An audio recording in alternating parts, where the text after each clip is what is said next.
नमस्कार। एक बार फिर स्वागत है आपका हमारे YouTube चैनल पर। मैं मुनमुन श्रीवास्तव आपका हार्दिक अभिनंदन करता हूँ। आज फिर हाजिर हूँ मैं आपके सामने एक और नए विषय के साथ, और नया विषय है घर घर राशन की डिलीवरी। बीते 2 दिन से दिल्ली में एलजी और मुख्यमंत्री अरविंद केजरीवाल के बीच ठनी हुई है। मुख्यमंत्री घर घर राशन योजना के तहत गरीबों को पब्लिक डिस्ट्रीब्यूशन सिस्टम के तहत राशन की उनके घर पर डिलीवरी करवाना चाहते हैं। इसको लेकर एलजी ने फाइल वापस सरकार को लौटा दी है कि अभी ये योजना लागू नहीं की जा सकती। मुख्यमंत्री का कहना है कि इस योजना को लागू करने को लेकर जानबूझकर केंद्र सरकार अड़ंगा लगा रही है। वो नहीं चाहती कि इस योजना का लाभ गरीबों को मिले। सच तो यह है कि हमारे देश में पब्लिक डिस्ट्रीब्यूशन सिस्टम हमेशा से सवालों के घेरे में रहा है। कई फिल्में भी बनी हैं जिनमें पब्लिक डिस्ट्रीब्यूशन सिस्टम को लेकर जो है होने वाले घपले को दिखाया गया। आपको याद होगा कई दशक पहले आई फिल्म राम लखन, जिसमें एक गाना था, हर माल दे रे बाबा कम तोल के, तुम अपनी खाली जेबें भरोगी। ये राशन डीलर्स को लेकर था। उसके बाद फिल्म नायक में आप देखते हैं कि एक दिन का मुख्यमंत्री शिवाजी राव राशन दुकान पे जो है वो छापा मारते हैं और किस तरह से जो है वो कम तोल के लोगों को राशन दिया जा रहा है और उस पर कार्रवाई करते हैं, उसकी डीलरशिप को रद्द करते हैं। मुख्यमंत्री कहते हैं दिल्ली के अरविंद केजरीवाल जी कि वो इस तरह के जो पब्लिक डिस्ट्रीब्यूशन सिस्टम में जो गड़बड़ियां हैं उसको ठीक करने के लिए वो राशन की डोर स्टेप डिलीवरी करवाना चाहते हैं। क्या इससे सच में पीडीएस सिस्टम बेहतर हो सकता है?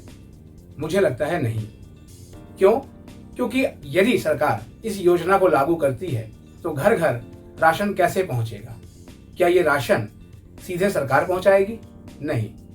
जाहिर बात है इसमें कुछ एनजीओज को लिया जाएगा, कुछ और स्वयंसेवी संस्थाएं हो सकती हैं, क्योंकि सरकार सीधे उस पर नियंत्रण रख सकती है लेकिन पहुंचाने का काम सरकार नहीं करेगी। और शायद यही एक वजह है जिसको लेकर इस फाइल को बार बार लौटाया जाता रहा है, क्योंकि इस योजना पर दिल्ली सरकार मार्च 2018 से ही काम कर रही है और उसमें बार बार एक ही सवाल पूछा जाता है कि आप इसका डिस्ट्रीब्यूशन कैसे करेंगे। सवाल ये है कि आप अगर डिस्ट्रीब्यूशन के लिए कोई आपके पास लाइनअप है तो आप उस पर स्पष्ट अपनी राय रखिए कि कैसे उसका वितरण किया जाएगा।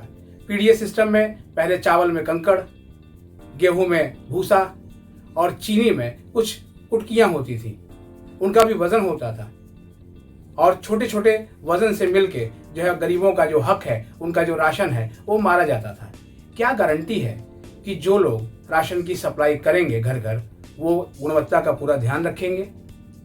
हमें गरीबों को जो है अच्छा गेहूं, अच्छा चावल, अच्छी चीनी मिल पाएगी जो उनके लिए बेहतर होगी?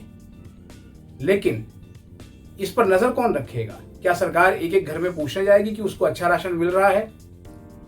मुझे लगता है, और मुझे लगता है कि मेरी इस राय से बहुत सारे लोग इत्तेफाक भी रखेंगे कि अब समय आ गया है कि इस डिजिटल वर्ल्ड में हम इस तरह की योजनाओं को जो दिखने में बहुत लोक लुभावनी लगती हैं और सरकारों को निश्चित रूप से चुनावों में इनका फायदा होता है, उसकी जगह पर हम डायरेक्ट बेनिफिट ट्रांसफर यानी डीबीटी लागू करें। रसोई गैस में और मनरेगा में और तमाम ऐसी योजनाओं में डीबीटी सिस्टम लागू करने का बहुत फायदा हुआ है। बिचौलिए हटे हैं और सीधे जो लाभार्थी है उसके खाते में पैसे गए हैं, और खाते में पैसे जाने के बाद अगर जिस गरीब के खाते में पैसे जाएंगे वो राशन अपना जाकर खरीद सकता है। उसके पास चॉइस होगी कि वो जरूरी नहीं है कि वो एक एनजीओ की सप्लाई से ही राशन ले। वो अपनी मर्जी से जाके बाजार से राशन ले सकता है, किसी भी दुकान से ले सकता है अपनी पसंद का, और जो कि उसके स्वास्थ्य के लिए अच्छा भी हो। तो मुख्यमंत्री को चाहिए कि वो सरकार की इस योजना को एक बार फिर विचार करें, इस योजना पर कि क्या इसकी जगह पर जो है आप डायरेक्ट बेनिफिट ट्रांसफर नहीं दे सकते, जिससे कि सीधा लाभ जो है वो होगा गरीबों को और उनका हक नहीं मारा जाएगा, पैसे सीधे उनके खाते में होंगे और वो अपनी पसंद का राशन ले सकेंगे। आपकी प्रतिक्रिया का इंतजार रहेगा। अपने कमेंट्स आप ज़रूर दीजिएगा। हमारे इस चैनल को अधिक से अधिक सब्सक्राइब कीजिए और शेयर कीजिए, लाइक कीजिए। अपना प्यार इसी तरह से बनाए रखिए। मिलते हैं फिर एक और नए एपिसोड के साथ। तब तक के लिए नमस्कार।